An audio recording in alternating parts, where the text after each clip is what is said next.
Hello बच्चों, last day हमने 4th chapter शुरू किया था। उससे कुछ टॉपिक मैंने करवा दिए थे, जिसमें जो टॉपिक मैंने करवाया था कि मानव विकास किसे कहते हैं, किसने ये अवधारणा दी थी, इसके केंद्र बिंदु, इसके स्तंभ, ये 4 टॉपिक मैंने करवा दिया था। ठीक है, आज हम उसके आगे करवाएंगे, लेकिन क्योंकि एक बच्चे का कमेंट आया था कि उसे केंद्र बिंदु फिर से समझाना था। ठीक है, तो केंद्र बिंदु होता है, केंद्र बिंदु किसे कहते हैं? केंद्र बिंदु वो हुआ जिसके आसपास मानव का विकास होता है। ठीक है, मतलब मानव का विकास कहाँ, मतलब किसी भी हमारा विकास कहाँ हो सकता है? तो जहाँ पे स्वास्थ्य की सुविधा होगी, शिक्षा की सुविधा होगी और संसाधनों तक हमारी पहुँच होगी। अगर हम स्वस्थ नहीं होंगे तो हमारा विकास पॉसिबल नहीं है।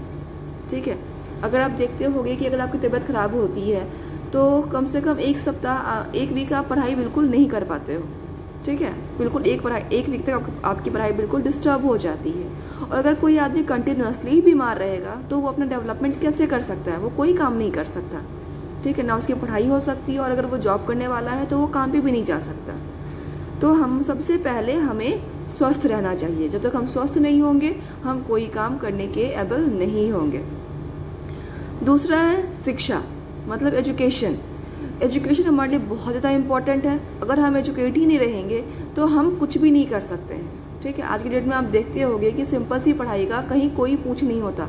आप सिंपल MA BA कर लो, कुछ भी नहीं उससे होने वाला है जब तक कि आपके पास कोई प्रोफेशनल डिग्री ना हो। ठीक है, उसके बाद भी देखते हो कितना कंपटीशन इतना ज़्यादा टफ हो गया है कि हर चीज़ के लिए इतनी रश है कि हर किसी को अपने आप को बेस्ट शो करना पड़ता है। ठीक है, जब तक कि आप बेस्ट नहीं होगे आपका कहीं भी कुछ भी नहीं हो सकता। ठीक है, तो बिना एजुकेशन के भी हमारा डेवलपमेंट नहीं है, पॉसिबल है। फिर संसाधनों तक पहुंच, कि संसाधन कौन कौन से हैं? विद्यालय, अस्पताल, सड़कें एक्सेट्रा। ठीक है, संसाधन जो हमारे लिए, हमारे उपयोग के लिए जो चीज़ें बनाई गई हैं। ठीक है, तो अगर हम संसाधन तक हमारी पहुंच ही नहीं होगी, हम विद्यालय तक पहुंच ही नहीं सकते, अस्पताल तक पहुंच ही नहीं सकते, तो हम पढ़ेंगे कैसे? हम अस्पताल, हमारी तबीयत खराब होगी तो हम दिखाने कहाँ जाएंगे? ठीक है, सड़कें खराब होगी, बिजली की सुविधा नहीं होगी। अगर मान लो इस तरह की जो हमारी बेसिक नीड्स हैं अगर वही प्रोवाइड नहीं हो पाएगा तो क्या हमारा डेवलपमेंट पॉसिबल है? नहीं है। तो ये है केंद्र बिंदु, मतलब कि इनके अभाव में, ठीक है, अगर ये चीज़ हमें प्रोवाइड नहीं की जाती है तो हमारा डेवलपमेंट नहीं होगा। मानव विकास का ये जो थ्योरी है किसने दिया था? डॉक्टर महबूब उल हक ने। ठीक है, तो आई थिंक क्लियर हो चुका होगा। इसे हम की पॉइंट भी बोलते हैं, केंद्र बिंदु और घटक भी कहते हैं। ठीक है, और ये 3 मार्क्स से क्वेश्चन में ये क्वेश्चन आता है, आपको इसे एक्सप्लेन करना पड़ेगा। ठीक है, आज जो हम टॉपिक पढ़ेंगे उसमें जो पहला टॉपिक है हमारा वो है उपागम, जिसे हम अप्रोच भी बोलते हैं। ठीक है, 4 उपागम है टोटल: आय उपागम, कल्याण उपागम, आधारभूत आवश्यकता उपागम, क्षमता उपागम। आय उपागम जिसे इंग्लिश में बोलते हैं इनकम अप्रोच। ठीक है, आय उपागम क्या हुआ? जो हमारी आय से संबंधित होगा। ठीक है, अगर हमारी इनकम अच्छी होगी तो हमारा डेवलपमेंट होगा, क्योंकि हम अपने ऊपर, अपने डेवलपमेंट के ऊपर हम ज़्यादा पैसे खर्च कर सकते हैं। फॉर एग्जांपल, अगर किसी की इनकम 10,000 है और किसी की इनकम 1 लाख है, किसका लिविंग ऑफ स्टैंडर्ड ज़्यादा अच्छा होगा? ऑब्वियस ही बात है, जिसका इनकम ज़्यादा होगा वो अच्छे से फ्लैट में रहेगा, उसके पास गाड़ी होगी, उसके बच्चे अच्छे स्कूल में पढ़ रहे होंगे, वो अपने डेवलपमेंट के लिए पैसे खर्च कर सकता है। जब उसके बच्चे की तबीयत खराब होगी वो उसे वेट नहीं करना पड़ेगा, वो कहीं भी फटाफट जाएगा और चेकअप करवाएगा, बच्चे तुरंत सही हो जाएंगे। और जिसकी 10,000 सैलरी है, ठीक है, वो कैसे रहेगा? एक छोटा सा मकान होगा उसका। ठीक है, बच्चे भी मतलब स्कूल जा रहे होंगे या शायद ना भी जा रहे हो, क्योंकि 10,000 में किसी का आज के डेट में मतलब गुजारा नहीं चल सकता है। ठीक है, तो डेवलपमेंट सबसे पहले, सबसे पुराना अप्रोच यही है। आय उपागम सबसे पुराना अप्रोच है। ठीक है, तो डेवलपमेंट किसका होगा? जिसकी इनकम ज़्यादा होगी। ठीक है, जिसकी आय ज़्यादा होगी डेवलपमेंट उसी का अधिक होगा। ठीक है, और सबसे पुराना उपागम है ये। ठीक है, कल्याण उपागम, वेलफेयर अप्रोच। कल्याण मतलब गवर्नमेंट एक्सपेंसेस, इसमें है कि गवर्नमेंट हमारे ऊपर कितने पैसे खर्च करती है हमारे डेवलपमेंट, क्योंकि आपको पता है जो सरकार हम चुनते हैं, सरकार हमें बहुत सारे वादे करती है कि हमारी गवर्नमेंट आएगी तो हम आपको ये करेंगे, हम आपको ये प्रोवाइड करवाएंगे।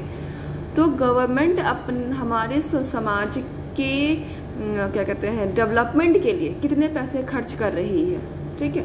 जैसे यूरोपियन कंट्रीज जितने भी हैं वहाँ पे लोगों को एक बार जब वो टैक्स पे कर देते हैं तो उन्हें हेल्थ के लिए कभी भी पैसे देने की ज़रूरत नहीं पड़ती, उनका ट्रीटमेंट बिल्कुल फ्री होता है, सोच के देखो।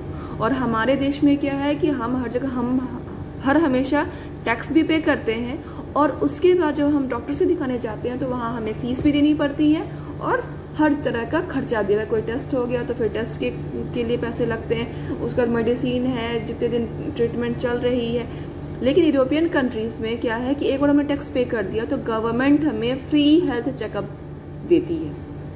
हम कुछ कितनी भी तबीयत हमारी खराब हो जाए उन्हें एक पैसे खर्च नहीं करने पड़ते। सोचो कितना बड़ा डिफरेंस आ जाता है, ठीक है। और यहाँ तो हमारा आधा पैसा तो बीमारी में ही चला जाता। आज इस वायरल शुरू हो गया तो भाई एक को वायरल हो गया तो पूरे घर वाले को वायरल होना ही है। उसके बाद फिर सबकी फीस, सबकी दवाइयाँ, ठीक है, उसके खाने पीने का ध्यान रखो, तो आधा पैसा तो हमारा ट्रीटमेंट में ही चला जाता है और बाकी आधे पैसे से फिर हमारा बाकी का खर्चा चलता है, ठीक है। तो गवर्नमेंट जो है वो हमारे वेलफेयर के लिए कितने पैसे खर्च करती है, गवर्नमेंट जितने पैसे खर्च करेगी हमारा डेवलपमेंट उतना ही ज़्यादा होगा, ठीक है। उसके बाद है आधारभूत आवश्यकता उपागम, बेसिक नीड्स अप्रोच, ठीक है। बेसिक नीड अप्रोच में क्या है कि जो हमारी बहुत ज़्यादा ज़रूरत की चीज़ें हैं जिसके बिना कि हमारा विकास नहीं होगा, जैसे फॉर एग्जाम्पल भोजन, स्वच्छ जल, स्वच्छता, आवास, शिक्षा और स्वास्थ्य, ये 6 जो है ये हमारे बेसिक नीड्स हैं, ठीक है। हमें भोजन चाहिए, अच्छा भोजन, हेल्दी फूड चाहिए, स्वच्छ जल चाहिए, ठीक है, स्वच्छता चाहिए क्योंकि अगर स्वच्छता नहीं होगी तो बीमारियां फैलती रहेंगी, फिर डेवलपमेंट की तो बात ही नहीं करें हम। आवास यानी रहने के लिए हमें घर चाहिए, शिक्षा चाहिए और स्वास्थ्य चाहिए, ये हमारे बेसिक नीड्स हैं। और ये किसने दिया है, ये दिया है ILO, international labour organisation, international labour organisation, ठीक है। अंतर्राष्ट्रीय श्रम संगठन, अंतर्राष्ट्रीय श्रम, बेटा मैं बार बार बोलती हूँ आप 1 मार्क्स के लिए भी क्वेश्चन प्रिपेयर करते जाओगे, ठीक है। जो भी 12th क्लास के बच्चे अगर इस वीडियो को देख रहे हैं बेटा आपके लिए बहुत गोल्डन अपॉर्चुनिटी है, आपका रिवीजन भी होता जाएगा, ठीक है। जो भी छोटे छोटे पॉइंट्स मिलते जा रहे हैं उसको आप अलग से नोट स्टार मार्क करके उसको अलग से आप पॉइंट्स बनाते जाओगे, ठीक है। क्योंकि लॉन्ग क्वेश्चन से ज़्यादा यहाँ 18 मार्क्स के आपके 1 मार्क्स के क्वेश्चन आते हैं जो बहुत इंपॉर्टेंट है। तो आप साथ ही साथ इन सारे जो छोटे छोटे मेन पॉइंट्स हुए उनको नोट डाउन करते जाओगे, ठीक है। तो ये जो 6 हमारे बेसिक नीड्स हैं, आधारभूत आवश्यकताएं हैं, ये इंटरनेशनल लेबर ऑर्गेनाइजेशन ने दिया है, अंतर्राष्ट्रीय श्रम संगठन ने, कि एक आदमी को ये सारी चीज़ें प्रोवाइड होनी चाहिए, उसके बाद ही वो अपना डेवलपमेंट कर सकता है, जो बेसिक नीड्स हैं, ठीक है। फिर लास्ट है हमारी क्षमता उपागम, कैपेबिलिटी अप्रोच, ठीक है। ये अप्रोच किसने दिया था, डॉक्टर अमर्त्य सेन ने, ठीक है। क्षमता उपागम की हमारे संसाधनों तक पहुंच की हमारी क्षमता, ठीक है, कि हमारी क्रय शक्ति कितनी है, संसाधनों तक हमारी पहुंच कितनी है, ठीक है, हमारी क्षमता कितनी है कि हम जो संसाधन हमें प्रोवाइड किए जा रहे हैं वहां तक हमारी पहुंच है या नहीं है, ठीक है। तो जब तक हमारी पहुंच ही नहीं होगी तो क्या हमारा डेवलपमेंट पॉसिबल है, नहीं है, ठीक है। तो ये 4 हो गए इसके अप्रोच, वेरी इम्पोर्टेंट क्वेश्चन, ठीक है। ये 1 मार्क्स के क्वेश्चन में आ जाता है, मतलब 5 मार्क्स के क्वेश्चन में आता है ये, क्योंकि जो आपका डिवीज़न है मार्क्स का वो 1 + 3 + 5 होता है। 1 मार्क्स के 18 क्वेश्चंस होते हैं, फिर 3 मार्क्स के 4 क्वेश्चंस होते हैं और 5 मार्क्स के 6 क्वेश्चंस होते हैं। ठीक है, तो ये हो गया आपका 30 और 18 कितना हो गया, 13, 18, 48 और ये हो गया 12। ठीक है, ये हो गया 60 मार्क्स और +5 यानी 10 मार्क्स के आपके मैप आते हैं। ठीक है, हो गए टोटल 70 मार्क्स। ठीक है, तो इसमें इससे क्वेश्चन आ जाएगा कि मानव विकास किसे कहते हैं और इसके उपागमों का वर्णन कीजिए, या मानव विकास की अवधारणा किसने दी थी। तो 2 क्वेश्चन साथ करके फिर ऐसे क्वेश्चन आते हैं। ठीक है, तो आई थिंक ये सबको क्लियर हो चुका होगा। उपागम, ठीक है, मतलब मोस्ट इम्पॉर्टेंट क्वेश्चन जो कहा जाएगा वो है। तो इसके लिए आप क्वेश्चन क्या लिख लोगे,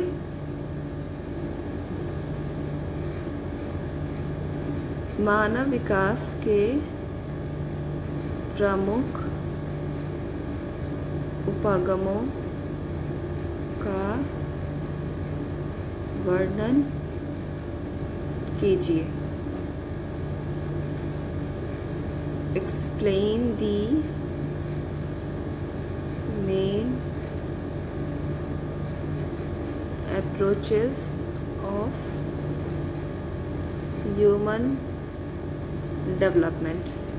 ठीक है, ये क्वेश्चन आपके लिए आ गया। इसके बाद जो नेक्स्ट टॉपिक है हमारा वो है मेजरिंग, मानव विकास का मापन।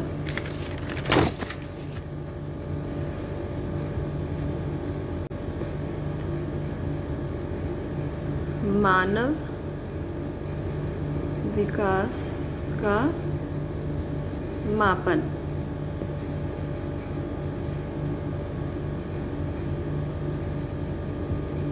Measuring human development.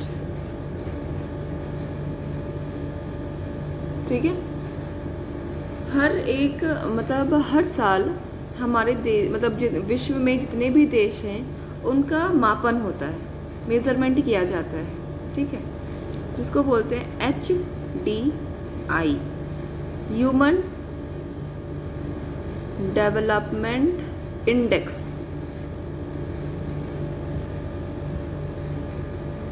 ठीक है, ह्यूमन हिंदी में से बोलते हैं मानव विकास सूचकांक। मानव विकास सूचकांक, जैसे आप अपनी कॉपी में भी आपकी जो नोटबुक है आप उसमें बनाते होगे इंडेक्स कि पहले क्या है, फिर क्या है, फिर क्या है, फिर क्या है, फिर क्या है। ठीक है, वैसे ही पूरे वर्ल्ड लेवल पे ये इंडेक्स बनाया जाता है कि सबसे अधिक डेवलपमेंट कहाँ हुआ है, उसके बाद कहाँ हुआ है, उसके बाद कहाँ हुआ है।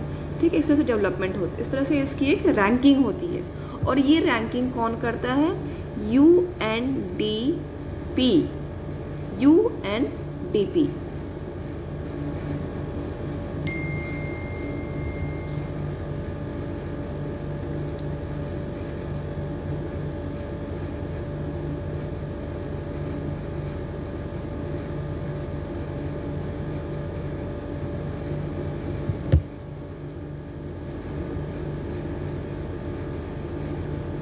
United nation development programme. ठीक है, UNDP, इसे हिंदी में बोलते हैं संयुक्त राष्ट्र विकास कार्यक्रम। संयुक्त राष्ट्र विकास कार्यक्रम। ठीक है, UNDP, संयुक्त राष्ट्र विकास कार्यक्रम, ये HDI बनाती है, ह्यूमन डेवलपमेंट इंडेक्स। ठीक है, इसमें ये विश्व के सभी देशों को रैंकिंग देती है कि कौन सा देश कौन से नंबर पे है, कौन सा देश कौन से नंबर पे है। और ये जो रैंकिंग होती है वो होती है 0 to 1। 0 to 1, 0 से शुरू होता है और मैक्सिमम 1 तक जाता है। ठीक है, 0 से शुरू हुआ और 0 मिनिमम 1 मैक्सिमम, इनके बीच ही सारे देश की रैंकिंग होती है। ठीक है, अब ये रैंकिंग करने का बेसिस तो कुछ होगा, कोई आधार तो होगा कि किस बेसिस पे ये रैंकिंग की जाती है, किस बेसिस पे ये क्या कहते हैं डेवलपमेंट किया जाता है। ठीक है, तो हमारा जो केंद्र बिंदु है ये, इसके बेसिस पे ये रैंकिंग होती है। स्वास्थ्य, शिक्षा और संसाधनों तक पहुंच, इसके बेसिस पे हमारी रैंकिंग होती है। ठीक है। HDI ranks the countries on the basis of health, education and access to resources. HDI क्या करता है, ह्यूमन डेवलपमेंट इंडेक्स जो बनाया जाता है, ये रैंकिंग करता है कंट्रीज की on the basis of health, यानी कि स्वास्थ्य, शिक्षा और संसाधनों तक पहुंच।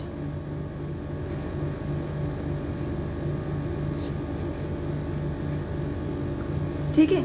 इन तीनों के आधार पे कि वहां पे मतलब स्वास्थ्य, फॉर एग्जाम्पल स्वास्थ्य, जिसमें देखा जाता है लाइफ एक्सपेक्टेंसी, जीवन प्रत्याशा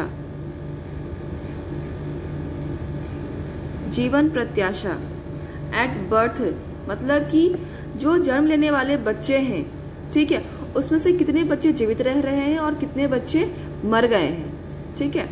अगर बच्चे डेथ रेट बहुत ज़्यादा है कि बच्चे जन्म ले रहे हैं और तुरंत मर जा रहे हैं, इट मीन्स कि वहाँ पे कोई प्रॉब्लम है, हेल्थ जो है वहाँ का हेल्थ कंडीशन वो सही नहीं है। ठीक है। ये देखा जाता है। Giving longer and healthier life, ठीक है, और लोगों की जो आयु है वो भी लंबी होगी और उनका जीवन जो है वो स्वस्थ जीवन होगा। ठीक है। आयु लंबी होगी और स्वस्थ जीवन होगा। लंबी आयु और स्वस्थ जीवन। ठीक है। हेल्थ में हम क्या देखेंगे, जीवन, जन्म के समय जीवन प्रत्याशा, ठीक है, उसके बाद लंबी आयु के साथ लंबी आयु और स्वस्थ जीवन। ये नहीं कि बहुत बीमार हैं, ठीक है, उम्र ज़्यादा है तो क्या बहुत बीमार है, नहीं चल पा रहे हैं, दूसरे के ऊपर डिपेंडेंट हैं, ऐसा नहीं। ठीक है। तो ये चीज़ें हेल्थ के रेफरेंस में हम देखते हैं। एजुकेशन, नेक्स्ट आता है एजुकेशन यानी कि शिक्षा। Number of adults who are able to read and write, ठीक है, मतलब कि कितने सारे लोग हैं जो सही से पढ़ सकते हैं, who are able to read and write, पढ़ने और लिखने में वो सक्षम होने चाहिए। And the number of children enrolled in school, और कितने सारे बच्चे जो हैं वो स्कूल जाते हैं। ठीक है। अगर बच्चों की संख्या हर साल स्कूल में बढ़ती जा रही है, इट मीन्स कि वहाँ पे बच्चे पढ़ रहे हैं, शिक्षित हो रहे हैं। ठीक है। तो ये हो गया आपका। और उसके बाद है जो थर्ड है हमारा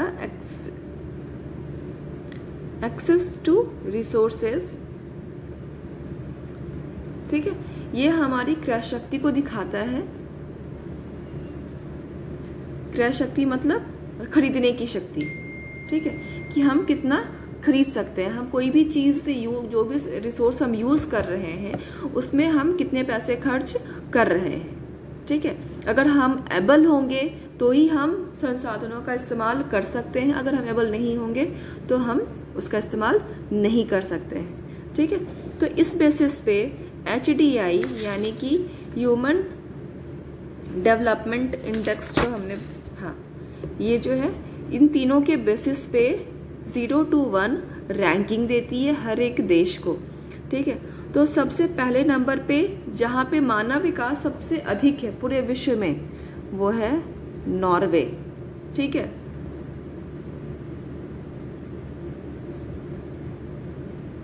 सर्वाधिक मानव विकास वाला देश पूरे विश्व में। ठीक है। और सबसे कम कहाँ का है, लैटविया।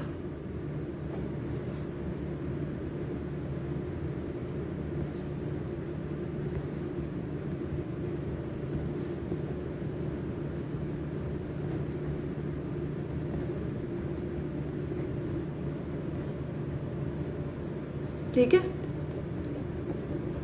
सबसे अधिक नॉर्वे का है और सबसे कम लैटविया का है। ठीक है।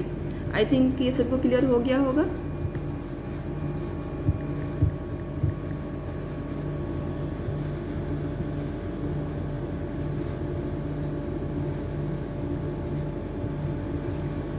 यूएनडीपी जो है ये एक तो ह्यूमन डेवलपमेंट इंडेक्स बनाती ही है, इसके साथ साथ ये एक और इंडेक्स बनाती है। वो कौन सा है? गरीबी सूचकांक, पॉवर्टी इंडेक्स।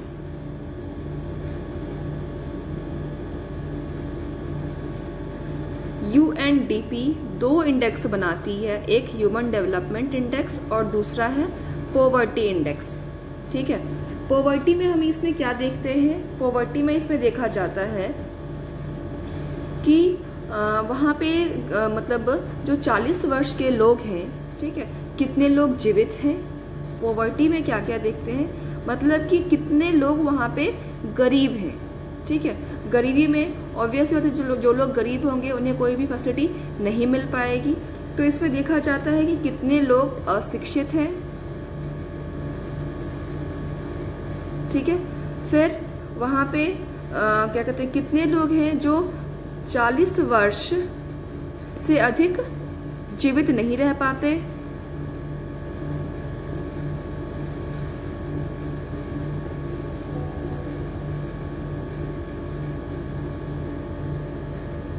ठीक है, उसके बाद स्वच्छ जल उन्हें नहीं मिल पाता।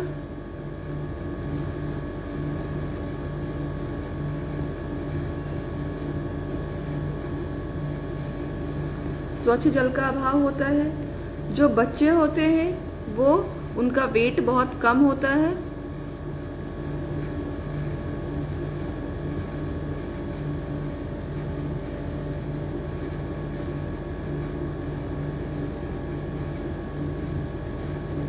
ठीक है, ये क्राइटेरिया रखा जाता है जिसके बेसिस पे यूएनडीपी गरीबी सूचकांक बनाती है। ठीक है, गरीबी सूचकांक, पॉवर्टी इंडेक्स, कि कितने लोग अशिक्षित हैं। ठीक है, 40 वर्ष से अधिक जीवित नहीं रह पाते हैं। ठीक है, उसके बाद स्वच्छ जल का अभाव होता है। जो बच्चे होते हैं अल्प भारी यानी कि लो वेट, उनका वेट भी लो होता है। ठीक है, तो इन चीजों के बेसिस पे ये क्वेश्चन आता है कई बार कि यूएनडीपी कौन कौन से सूचकांक बनाती है। ठीक है, तो आप यहाँ क्वेश्चन में लिख दे रही हूँ, ये क्वेश्चन आप सॉल्व करोगे। यूएनडीपी कौन कौन से सूचकांक बनाती है?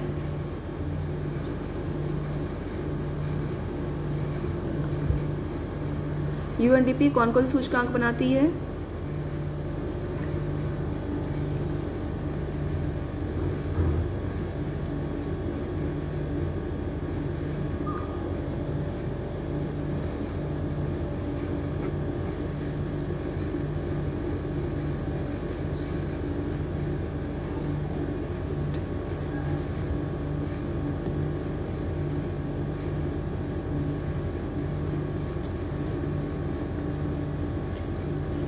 Which index is formed by UNDP? ठीक है, ये एक क्वेश्चन आप करोगे सॉल्व। सेकंड क्वेश्चन,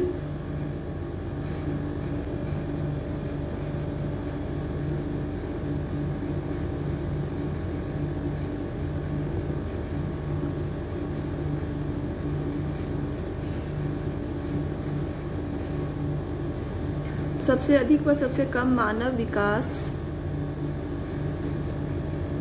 वाले देशों के नाम बताओ। सबसे अधिक व सबसे कम मानव विकास वाले देशों के नाम बताओ। Which country have the highest and the lowest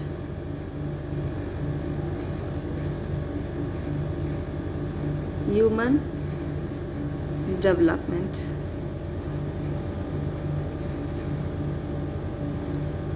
ठीक है, ये दो क्वेश्चन आपके हो गए इससे रिलेटेड।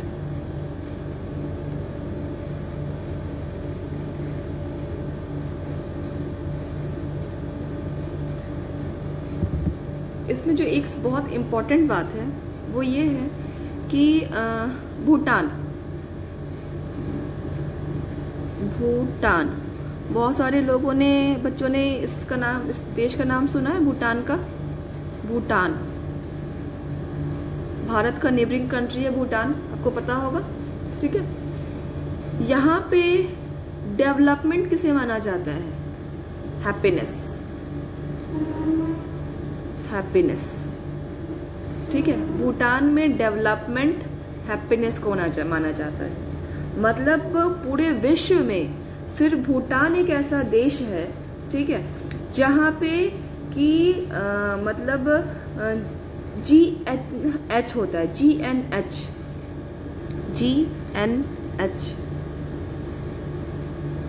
ग्रॉस नेशनल हैप्पीनेस,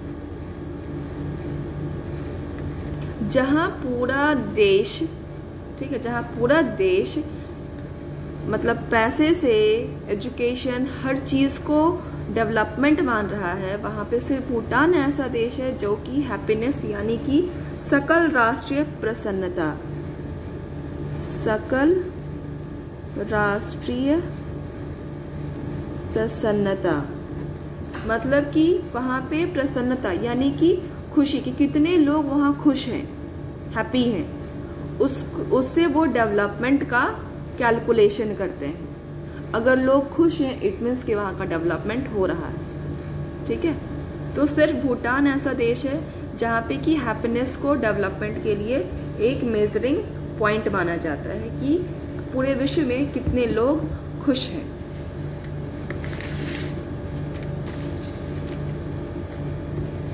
इसके बाद नेक्स्ट टॉपिक है हमारा अंतर्राष्ट्रीय तुलनाएं, इंटरनेशनल कंपैरिजन।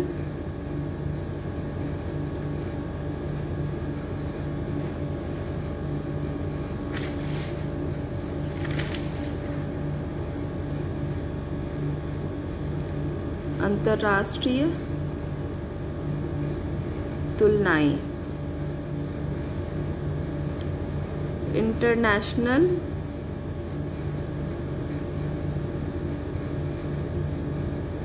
इंटरनेशनल कंपैरिजन, कि पूरे देश में, ठीक है, जो ये मतलब कहीं पे ह्यूमन डेवलपमेंट बहुत ज़्यादा है, कहीं बहुत कम है, तो उसके पीछे रीज़न क्या है, ठीक है। तो सबसे पहले हम जानते हैं कि जो इंडेक्स बनाया हुआ है वो कैसे कैसे इंडेक्स बनाया हुआ है, ठीक है। तो इसमें जो भी 0.8 से ऊपर होगा, रैंकिंग जो हमने पढ़ा था ना, 0 to 1 के बीच में रैंकिंग होती है देश की, ठीक है। तो 0.8 से ऊपर, इससे ऊपर जो भी 0.81, 82, 83 से लेकर के 0.98 तक, मतलब 1 तक जहां पे जाएंगे ये सभी होंगे अति उच्च, ठीक है, मतलब जहां सबसे अधिक डेवलपमेंट हो रहा है। इसके बाद सेकंड आता है 0.701 से 0.799, ठीक है, ये हो गया उच्च यानी कि हाई।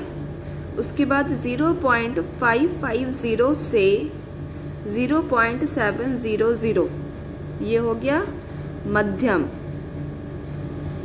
और इससे कम यानी कि 0.549 से नीचे, ये हो गया कम यानी कि निम्न। ये 4 कैटेगरी है, 1, 2, 3 एंड 4।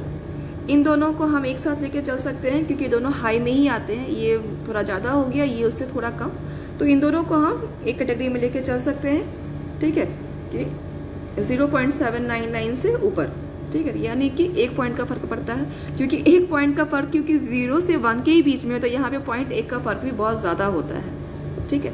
तो 0.8 से ऊपर अति उच्च मतलब बहुत ज़्यादा, 0.701 से 0.799 उच्च, और फिर 0.550 से 0.700 मध्यम यानी कि मीडियम, और ये लो, ठीक है।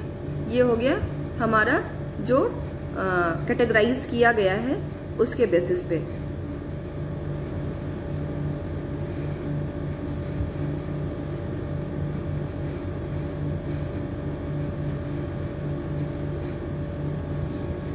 ये हो गया वेरी हाई, ये हो गया हाई, ये है मीडियम, ये हो गया लो। ठीक है, ये 4 पार्ट्स इसके हो गए जो हमने डिवाइड किया है। ठीक है, तो ये हमारा जो कंट्री है, अब बताओ ये किस में आता है, कौन सी कैटेगरी में ये आता है? ये आता है मध्यम में। भारत का जो डेवलपमेंट है वो मध्यम है। ठीक है, हम मध्यम में आते हैं। हाई में कौन कौन आता है? हाई में वो सभी जनरली जो कंट्रीज हैं वो यूरोपियन कंट्रीज हैं। ठीक है, उच्च जो है उसमें उच्च हो गया या फिर वेरी हाई, इसमें सभी यूरोपियन कंट्रीज आती हैं। ठीक है, अब जो डेवलपमेंट है वो ये नहीं कि जहाँ जिस भी कंट्री का एरिया बहुत बड़ा है, पर कैपिटा इनकम जो है मतलब प्रति व्यक्ति आय, ठीक है, वो बहुत ज़्यादा है तो वहाँ मतलब इनकम बहुत ज़्यादा होगी, ऐसा नहीं है। ठीक है, बहुत सारे कंट्री ऐसे हैं जो कि जिनका लैंड फॉर्म बहुत छोटा है, मतलब लैंड बहुत छोटा है। फॉर एग्जाम्पल आप श्रीलंका लो, टोबैगो लो, ठीक है, ट्रिनिडाड, बहुत सारे ऐसे कंट्री हैं जो बहुत छोटे हैं, उनकी इकोनॉमी बहुत छोटी है लेकिन वो बहुत डेवलप्ड हैं। ठीक है, और बहुत सारे क्षेत्र ऐसे हैं जो एरिया में बहुत बड़े हैं लेकिन वहाँ डेवलपमेंट नहीं है। ठीक है,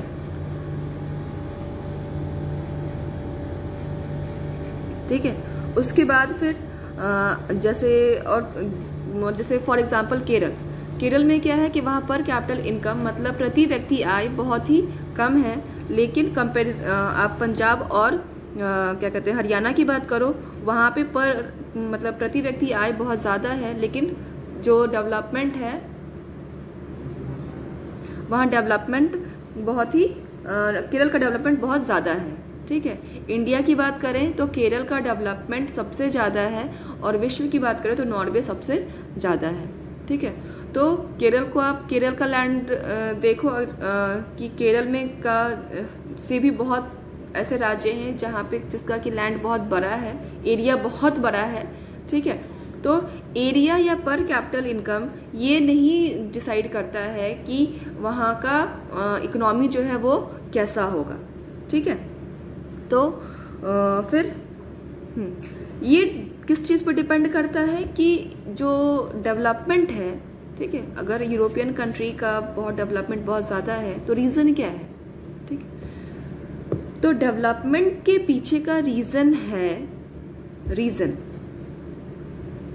कि गवर्नमेंट जो है वो कितने पैसे हम पे खर्च करती है।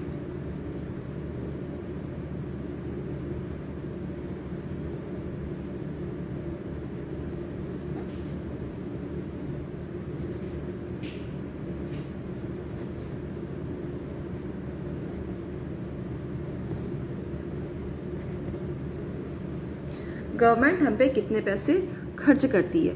जो भी इस कैटेगरी में आते हैं उच्च, ठीक है, अति उच्च या उच्च, इन एरिया में गवर्नमेंट जो है वो अपने सोशल वेलफेयर के लिए, अपने समाज के लिए बहुत पैसे खर्च करती है, समाज के डेवलपमेंट के लिए बहुत ज़्यादा पैसे खर्च करती है। ठीक है, आप अपने मतलब जो PDF मैंने भेजा आप उसमें चेक करोगे, उसमें आप देखोगे 10 कंट्रीज हैं जहाँ पे कि डेवलपमेंट बहुत ज़्यादा है। ठीक है, जिसमें आपका है Norway, Switzerland, Australia, Ireland, Germany, Iceland, Hong Kong, Sweden, Singapore और नीदरलैंड। ये 10 कंट्री हैं जहाँ पे कि डेवलपमेंट बहुत ही ज़्यादा है। ठीक है, तो इसका रीज़न क्या है कि यहाँ की जो गवर्नमेंट है वो अपने समाज पे, अपने सोशल जो उनका लाइफ है उस पे पैसे ज़्यादा खर्च करती है। ठीक है, और जो यूरोपियन कंट्रीज हैं आपको पता भी है कि उन्होंने वो बहुत पहले से डेवलप्ड हैं, क्योंकि उन्होंने बहुत सारे देश पे क्या कहते हैं अधिकार भी जमाया था, तो वो बहुत पहले से डेवलप्ड हैं। लेकिन उसके अलावा भी बहुत सारे ऐसे देश हैं इस कैटेगरी में शामिल हैं, जैसे सिंगापुर है आपका, ऑस्ट्रेलिया है। ठीक है, ये सभी जो छोटे छोटे देश इसमें इन्वॉल्व हो रहे हैं। ठीक है, तो ये उनके लिए बहुत बड़ी अचीवमेंट की बात है कि वो इतने हाई रैंक पे पहुंच चुके हैं। ठीक है, तो फर्स्ट रीज़न क्या हो गया कि यहाँ पे मानव विकास सबसे अधिक क्यों है क्योंकि यहाँ पे जो उनका सोशल सेक्टर है, ठीक है, सोशल सेक्टर पे पैसे बहुत ज़्यादा खर्च हो रहे हैं। सामाजिक खंड पे गवर्नमेंट जो है वो बहुत ज़्यादा पैसे खर्च कर रही है, इसलिए उनका डेवलपमेंट बहुत ज़्यादा हो रहा है, ठीक है। जो मध्यम वाले देश हैं, मीडियम डेवलपमेंट वाले जो देश हैं, इनका जनरली जो विकास हुआ है वो सेकेंड वर्ल्ड वॉर के बाद हुआ है, ठीक है, द्वितीय विश्व युद्ध के बाद हुआ है। तो यहाँ पे भी, क्योंकि यहाँ पे सामाजिक भेदभाव बहुत ज्यादा है,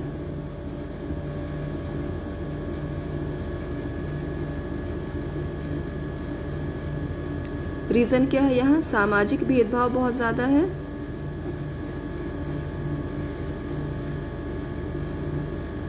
सामाजिक भेदभाव यहाँ बहुत ज्यादा है, ठीक है।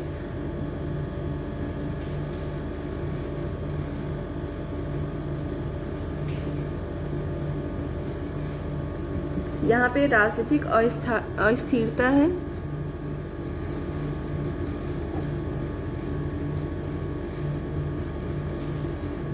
राजनीतिक अस्थिरता है। गवर्नमेंट जो है वो अपने समाज के लिए काम कर रही है, लेकिन अभी उसमें मतलब वो प्रोसेस उसका कंटिन्यू है। लोग जो है वो, गवर्नमेंट जो है वो क्या कहते हैं, उनके विकास के लिए कम और अपने सामाजिक भेदभाव और राजनीतिक स्थिरता के कारण ज़्यादा परेशान रहती है, इसलिए वो उनके, और साथ ही यहाँ एक और प्रॉब्लम है, वो है सामाजिक विद्रोह। सामाजिक विद्रोह, ठीक है, इसकी वजह से इनका डेवलपमेंट नहीं हो पा रहा है, ठीक है। और जो सबसे लो, सबसे कम, जो निम्न मानव विकास वाले देश हैं, उनका रीजन क्या है, यहाँ भी सामाजिक अस्थिरता है।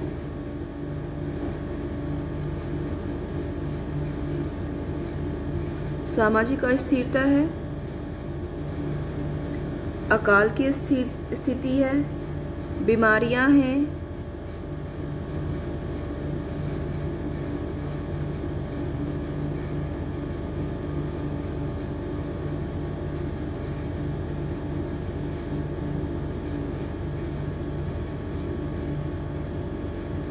बीमारियों की अधिक घटनाएं होती है यहाँ पे, ठीक है। फिर गृह युद्ध,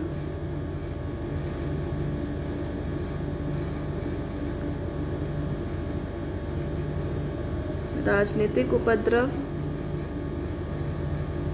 ठीक है, ये सभी रीजन है जिसकी वजह से कि ये डेवलपमेंट इनका नहीं हो पा रहा है।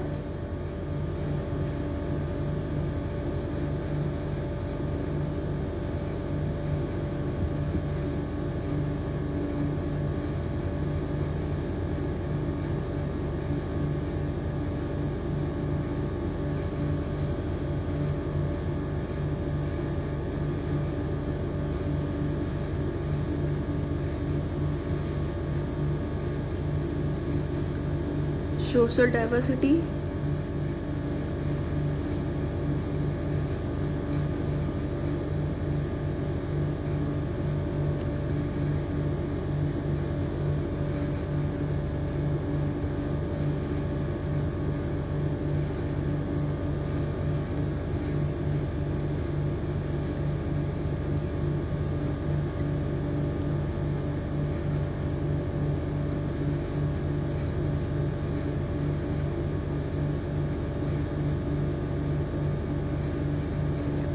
सोशल मतलब सामाजिक भेदभाव, सोशल डाइवर्सिटी, राजनीतिक अस्थिरता, पॉलिटिकल इंस्टेबिलिटी, सामाजिक विद्रोह, सोशल अपस्प्रिंग्स, ठीक है, ये रीजन है जिसकी वजह से कि वहाँ का विकास सही से नहीं हो पा रहा है, ठीक है। तो जो गवर्नमेंट है वो उसका सारा पैसा इसी प्रॉब्लम को शॉर्ट आउट करने में चला जा रहा है और वो पब्लिक के वेलफेयर के लिए काम नहीं कर पा रही है। और जो निम्न मतलब निम्न लो कैटेगरी में जो लोग जो आ रहे हैं, उसका रीजन क्या है, वही सामाजिक अस्थिरता, सोशल इनस्टेबिलिटी,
ठीक है। रीज़न क्या है? सोशल इंस्टेबिलिटी, सामाजिक अस्थिरता, अकाल, फेमाइन, बीमारियों की अधिक घटनाएं, हाई इंसिडेंस ऑफ डिजीजेस, गृह युद्ध, सिविल वॉर, राजनीतिक उपद्रव, पॉलिटिकल टर्मोइल। ठीक है, ये रीज़न है। ये क्वेश्चन कई बार आता है कि अगर मानव विकास का जो ये कहीं मानव विकास बहुत ज़्यादा है, कहीं मानव विकास बहुत कम है, तो उसके पीछे रीज़न क्या है? तो रीज़न आप यही बताओगे। ठीक है, तो आई थिंक सबको क्लियर हो गया होगा। अगर कहीं पे बहुत ज़्यादा मानव विकास है तो उसका रीज़न क्या है, मीडियम है तो रीज़न क्या है, और लो है तो रीज़न क्या है।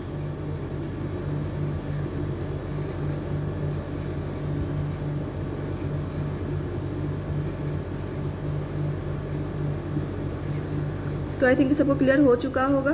ठीक है, एक बार फिर से मैं आपको बता दे रही हूँ कि जो उच्च स्तर है, ठीक है, वहाँ पे सरकार जो है वो सोशल सेक्टर पे, सामाजिक सेक्टर पे बहुत ज़्यादा पैसे खर्च करती है। ठीक है, तो वहाँ के लोग जो हैं वो ज़्यादा स्वतंत्र हैं। वहाँ का राजनीतिक जीवन जो है, पॉलिटिकल लाइफ जो है लोगों का, वो बहुत ही सही है। ठीक है, तो वहाँ के लोग बहुत इंडिपेंडेंट हैं। उन्हें किसी भी चीज़ पे मतलब ज़्यादा पैसे खर्च नहीं करने पड़ते, वो सिर्फ अपने डेवलपमेंट के लिए पैसे खर्च करते हैं, क्योंकि गवर्नमेंट जो है वो सोशल सेक्टर में सबसे ज़्यादा पैसे खर्च करती है। और साथ ही जो यहाँ पे संसाधनों का वितरण है वो भी, मतलब जो रिसोर्स हैं वो सभी लोगों के लिए बिल्कुल इक्वल है।